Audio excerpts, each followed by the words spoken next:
Damos comienzo a un nuevo programa.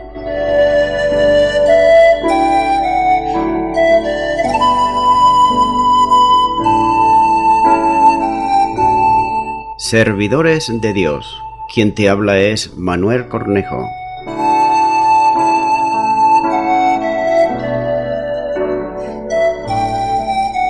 Este es un programa que está respaldado por la Iglesia Evangélica Misión Evangélica de Cataluña.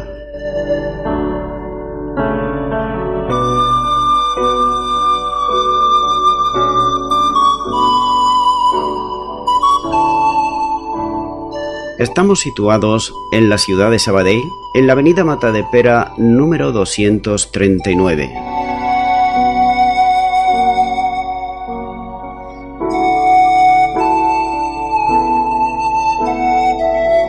Antes de dar introducción a la palabra de Dios, estaremos poniendo una alabanza.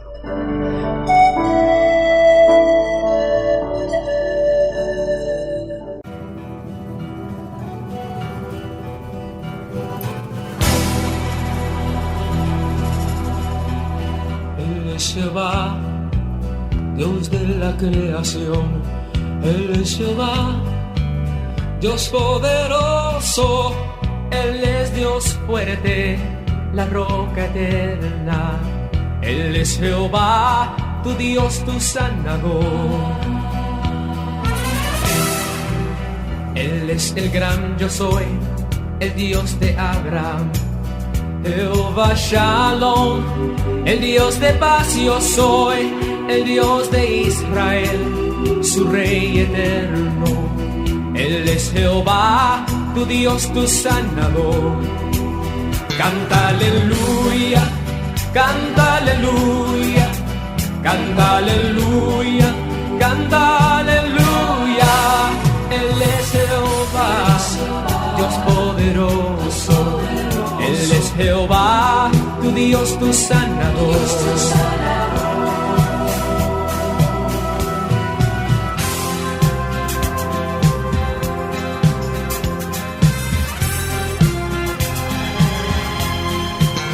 Él es tu proveedor, Jehová Jireh, el Dios de salvación, Dios del Mesías, que entre nosotros testificó de él. Él es Jehová, tu Dios, tu sanador. Canta aleluya, canta aleluya, canta aleluya, canta aleluya. Dios poderoso, Él es Jehová, tu Dios, tu sanador. Él es Jehová, tu Dios, tu sanador.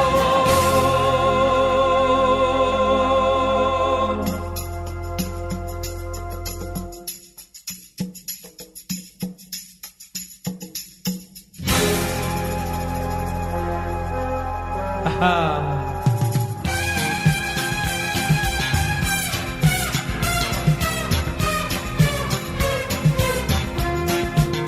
Él es tu proveedor, Jehová Jireh, el Dios de salvación, Dios del Mesías, que entre nosotros testificó de él. Él es Jehová, tu Dios, tu sanador. Canta aleluya, canta aleluya, canta aleluya, canta aleluya. Él es Jehová, Dios poderoso. Él es Jehová, tu Dios, tu sanador. Canta aleluya, canta aleluya, canta aleluya, canta aleluya. Él es Jehová, Dios poderoso. Él es Jehová, tu Dios, tu sanador. Él es Jehová, tu Dios,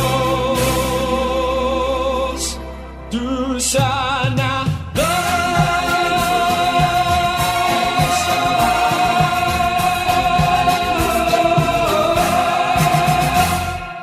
Continuamos compartiendo la palabra de Dios en este libro de Adías, el libro más corto del Antiguo Testamento y hemos sacado ya varias enseñanzas a través de este libro y vamos a continuar sacando muchísimas más porque verdaderamente la palabra de Dios es inagotable.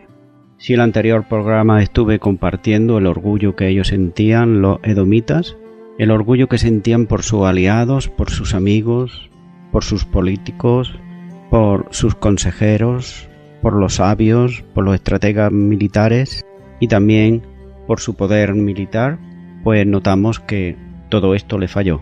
Donde ellos tenían depositada toda su confianza, que eran en cosas, pues, de este mundo, cosas muy humanas, pues todas ellas le fallaron, absolutamente. Es de ahí que el hombre debe de depositar su confianza en Cristo Jesús, porque es el único que puede darnos esa seguridad eterna. Voy a seguir compartiendo la palabra de Dios y a partir del versículo 10 del capítulo 1 hasta el 14, donde dice la palabra de Dios: Por la injuria a tu hermano Jacob te cubrirá vergüenza, y serás cortado para siempre. El día que, estando tú delante, llevaban extraño cautivo su ejército, y extraño estaban por tus puertas, y echaban suerte sobre Jerusalén, tú también eras como uno de ellos. Pues no debites tú haber estado mirando en el día de tu hermano, en el día de su infortunio. No debiste haberte alegrado de los hijos de Judá en el día en que perdieron, ni debiste haberte jactado en el día de la angustia. No debites haberte entrado por la puerta de mi pueblo en el día de su quebrantamiento. No debites haber mirado su mal en el día de su quebranto, ni haber echado mano a sus bienes en el día de su calamidad. Tampoco debites haberte parado en la encrucijada para matar a aquellos que escapasen, ni debiste haber entregado a los que quedaban en el día de la angustia. Nótese en estos 4 versículos una palabra que se ha repetido de parte de Dios: no debites. Y aquí vemos en estos 4 versículos las razones de la destrucción, las razones por las cuales Dios hizo y vino el juicio sobre Edom. Hemos visto en la historia de Edom los efectos del rencor que ellos albergaban en sus corazones generaciones tras generaciones. Ese rencor empezó con Esaú, el padre de la nación. Él lo transmitió a sus descendientes y ellos se preocuparon los unos a los otros de guardar ese rencor. Por tanto, ese rencor, el resentimiento y el orgullo y la hostilidad de Esaú hacia Jacob iba a continuar por generaciones hasta el día de hoy.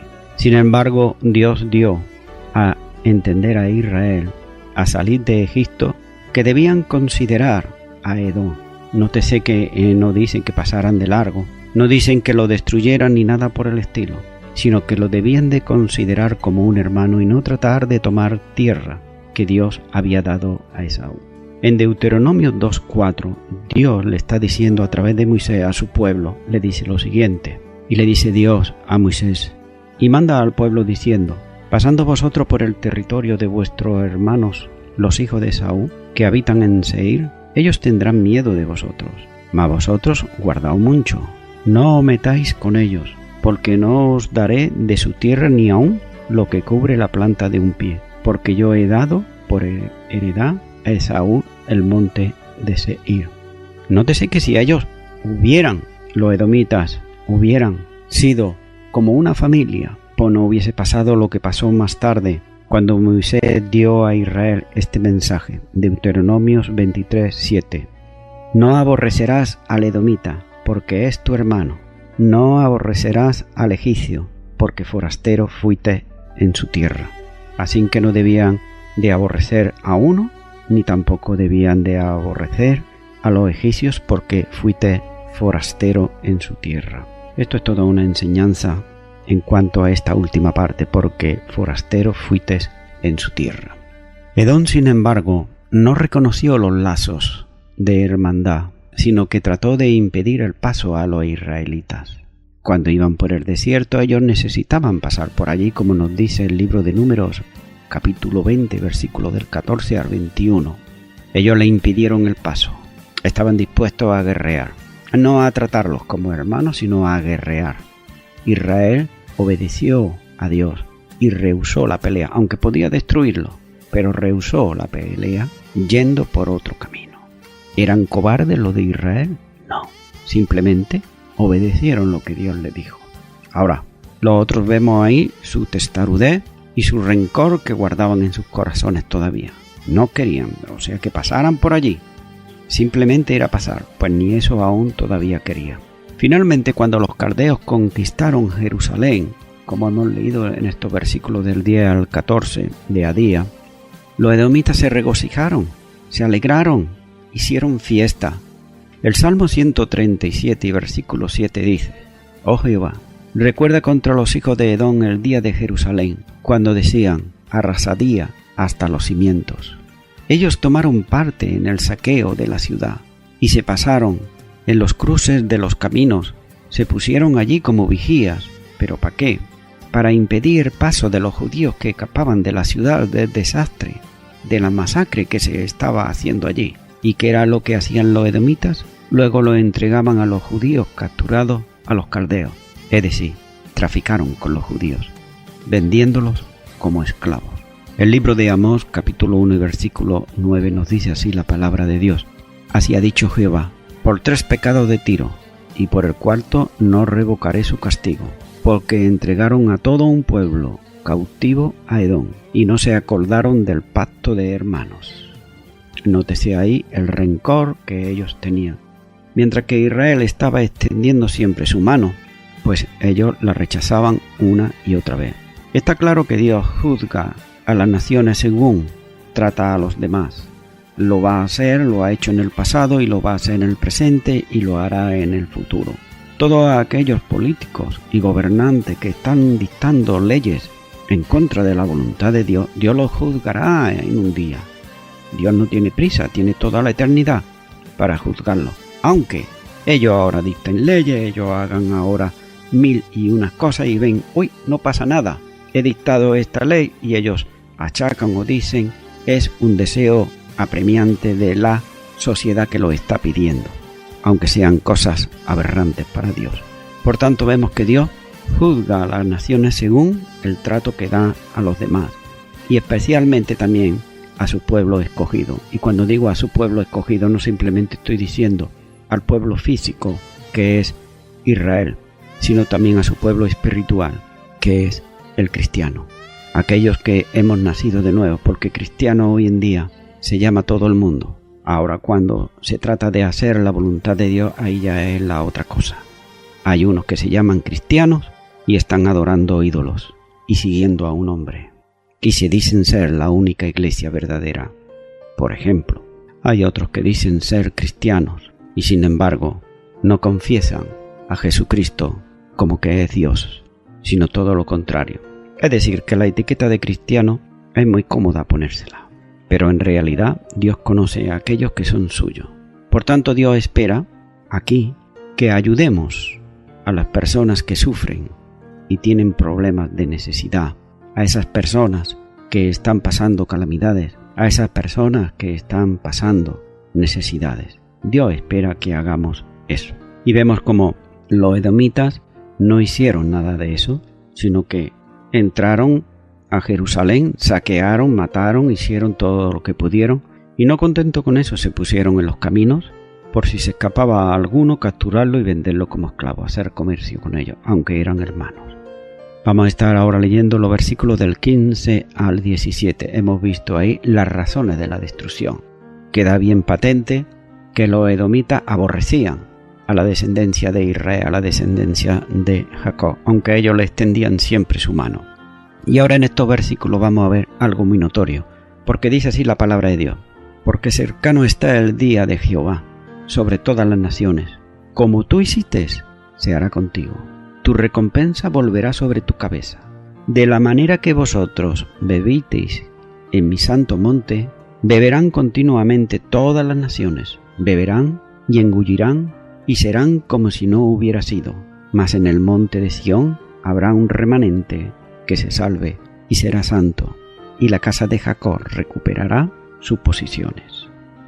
Aquí hay algo significativo en estos 3 versículos, y es lo siguiente: el día de Jehová, ese día que tanto se menciona en la palabra del Señor. Muchos de los profetas se refieren al día de Jehová, generalmente hablando estos términos, describen la ocasión cuando los judíos vinieron de parte de Dios y vinieron y destruyeron a sus enemigos.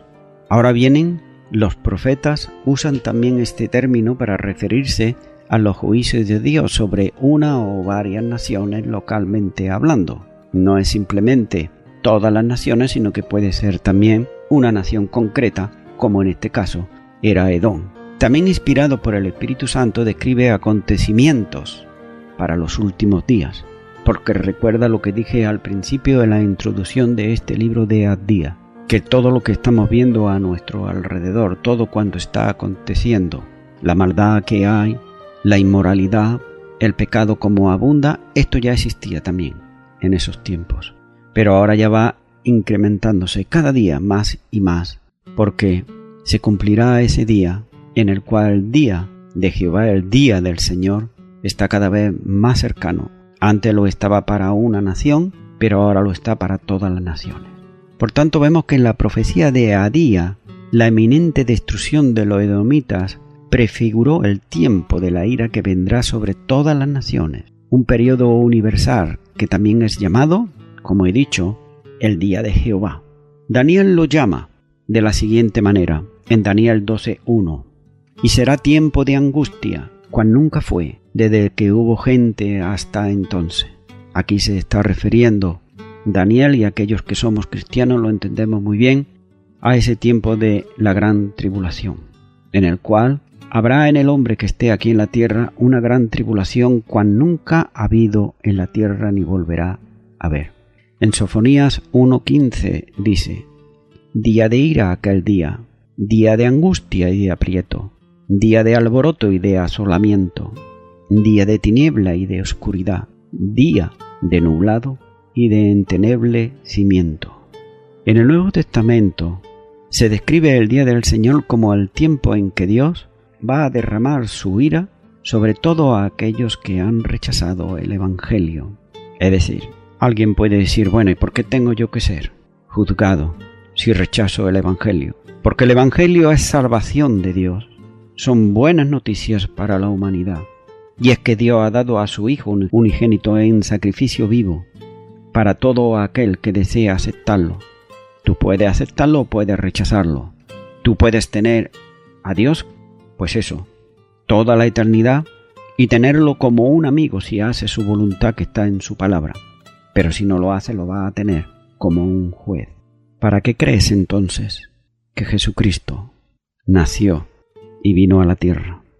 No vino por capricho, sino vino por una necesidad apremiante, y vino para salvar a la humanidad del pecado y de la destrucción. Muchas personas dicen, yo tengo una religión y con esto me basta. A estas personas yo les digo siempre, Dios no envió una religión para salvar a la humanidad. Mandó un Salvador, que es Cristo Jesús. Y es este Cristo Jesús el que está ahí, disponible para cada persona que quiere aceptarla. Por eso llegará ese día en el cual aquellos que lo han rechazado lo que Dios le ha dado, es decir, Él se ha hecho hombre, Dios se ha hecho hombre, habitó entre los hombres, nos dice el Evangelio de Juan, y se pudo ver que Él era el unigénito Hijo de Dios. Por tanto, no es un día para ser temido para aquellos que son de Cristo, sino que es un día de gozo, un día de restauración, ya que es el día del Señor. Comienza con la venida de Cristo en el arrebatamiento de la iglesia, para llevarse a su novia, a la iglesia, no a la que dicen los hombres, sino a aquellos que han nacido del Espíritu, como nos dice Juan capítulo 3, y le dijo a Nicodemo, Nicodemo, te es necesario nacer de nuevo, porque en el reino de Dios no entrará ni carne ni sangre. Allí no va a entrar ningún religioso, allí van a entrar aquellos que han nacido del Espíritu y hacen la voluntad de Dios.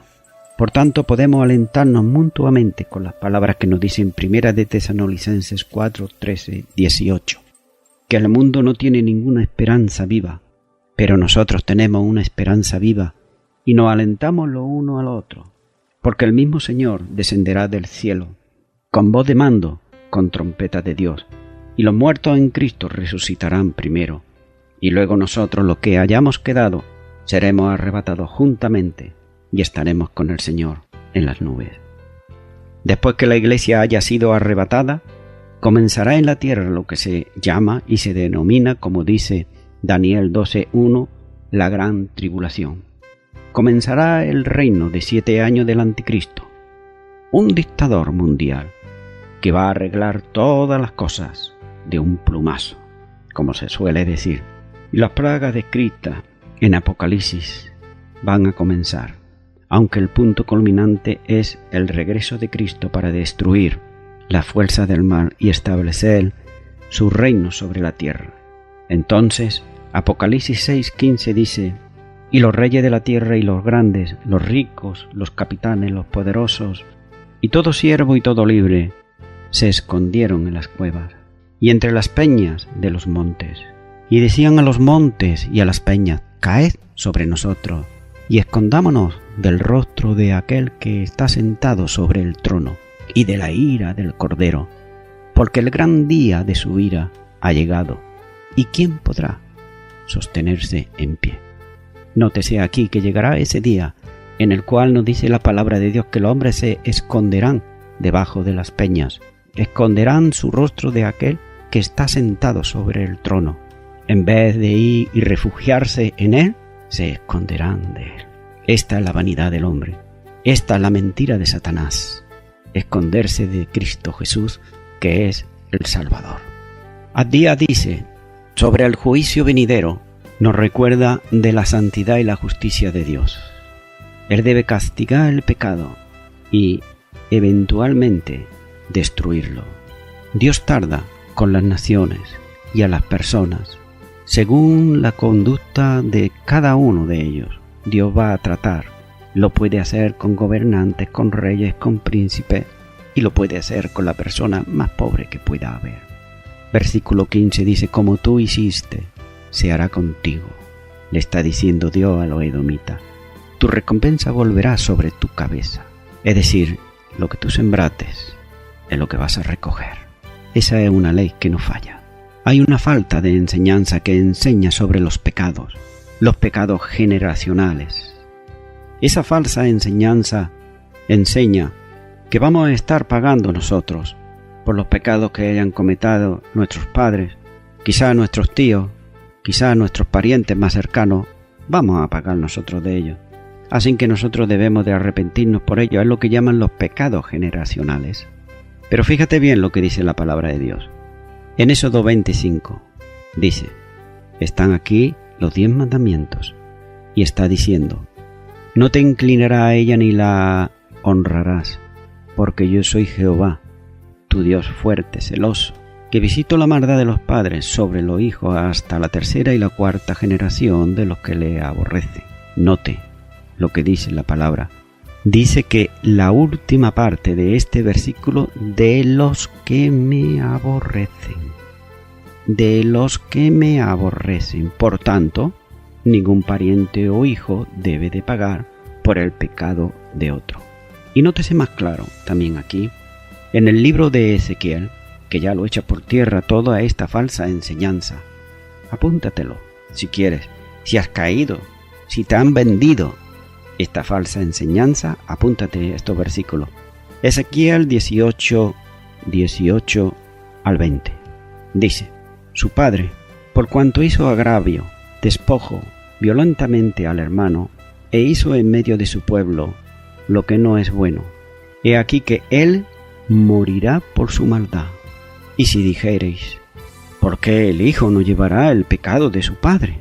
Porque el hijo hizo según el derecho y la justicia, guardó todos mis estatutos y los cumplió, de cierto vivirá. El alma que pecare, note, esa morirá. Y nótese lo que sigue diciendo, el hijo no llevará el pecado del padre, ni el padre llevará el pecado del hijo. La justicia del justo será sobre él, y la impiedad del impío será sobre él.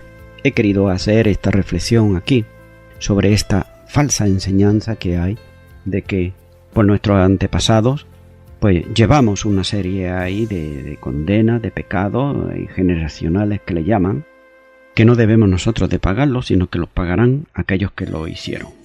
A la luz de muchas profecías cumplidas en la Biblia, se puede decir que el día del Señor está muy cercano, pero eminentemente está lo que dice la Biblia, el arrebatamiento, que será en un abrir y en un cerrar de ojos, cuando la iglesia sea arrebatada a los cielos, en cualquier momento, seguido inmediatamente por ese tiempo de 7 años que se conoce como la Gran Tribulación. El versículo 16 describe a las personas que sufrirán el juicio, y nos dice ahí que eran ebrias. Ellos bebieron. ¿Y bebieron de qué? Bebieron del orgullo de su violencia, bebieron de la maldad, del odio, del rencor, todo lo que no es de Dios. Ellos bebieron de ello. Por tanto, ellos ahora beberán de esa copa de la ira del Señor. Y vemos como hemos visto en Jeremías 25:15 al 38, lo describe ahí más exactamente. Voy concluyendo con la siguiente reflexión que quiero hacerte a ti que me estás escuchando en esta hora. Hemos visto que Edom debía de ser juzgado. ¿Por qué? Porque hizo maldades, y maldades grandes. Ahora bien, a un edomita de ese tiempo, cualquiera de nosotros, si hubiese llegado y le hubiera dicho: oye, que tú eres un pecador, que tú lo que estás haciendo es malo, ¿tú crees que él te diría que sí? Él diría que no, él diría que es bueno.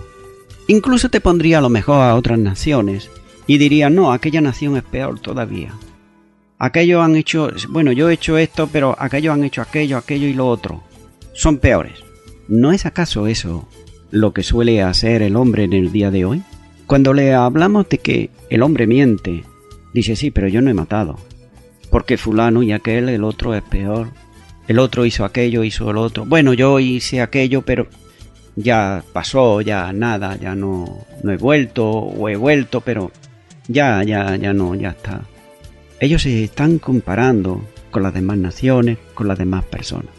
Pero nótese que aquí, ¿con quién se tienen que comparar? Es con un Dios santo, con un Dios que no conoce el pecado, que no conoce la mentira, la traición, el rencor, ni nada de eso. Todo eso es fruto de la carne, y Dios quiere, precisamente, quitar eso del corazón humano. Para hacerlo, Dios no oprime a nadie. Dios no está ahí acosando a nadie tampoco. Simplemente tiene el hombre y la mujer que decirle: Señor, ven a mi corazón, límpiamelo, quita mis maldades, mis rencores, quita todo lo malo que hay en ello.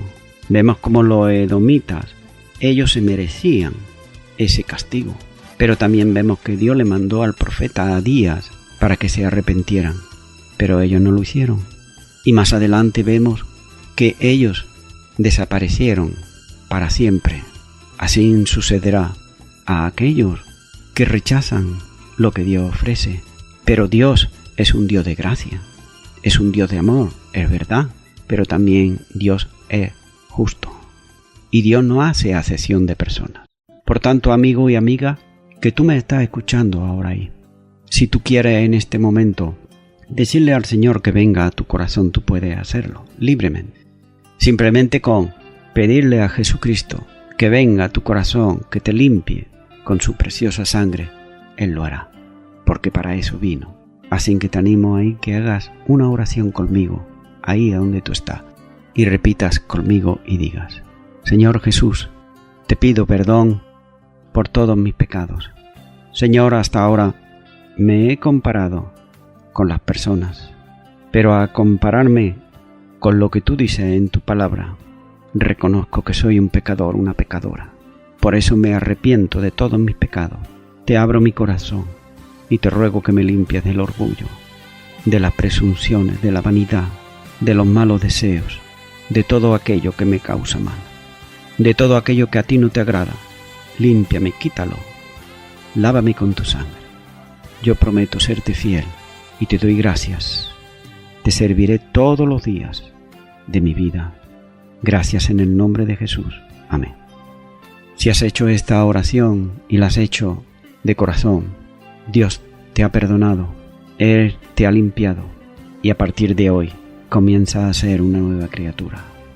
Seguramente empezará a escuchar la palabra de Dios de otra manera distinta.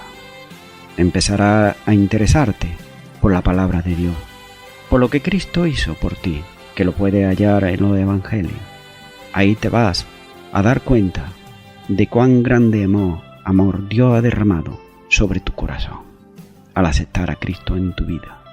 Te animo a que sigas leyendo la palabra de Dios y también, cómo no, que puedas congregarte en una iglesia evangélica donde se predique la palabra de Dios. Sin nada más, me despido de todos ustedes hasta el próximo programa, Dios mediante. Que Dios os bendiga. Poderoso en batalla, al enemigo, Señor, has vencido. Lo expusiste públicamente, triunfando sobre él en la cruz. Y ahora, Señor, te has sentado en la majestad de Dios en las alturas. Tú eres Rey, te proclamamos con un cántico nuevo. Canten un cántico nuevo, con júbilo exalten al Rey, con espadas de 2 filos en sus manos, para derrotar a todo principado. Aclamen al Dios poderoso, aclámenlo en alta voz. Su ejército ha vencido al enemigo, por la sangre del Cordero le ha vencido. Esfuércense ahora vuestras manos y con valentía proclamen al Señor. Esfuércense ahora vuestras manos y con valentía proclamen al Señor. Su victoria nos ha dado, al maligno ha derrotado, nada nos dañará. Con las palmas todos, ofrécelas al Señor. Aleluya. Las trompetas declaran su excelencia y majestad. Y juntos levantemos un cántico nuevo al Señor. Levanten un cántico nuevo, con júbilo exalten al Rey, con espadas de 2 filos en sus manos, para derrotar a todo principado. Proclamen al Dios poderoso, aclámenlo en alta voz. Su ejército ha vencido al enemigo, por la sangre del Cordero le ha vencido.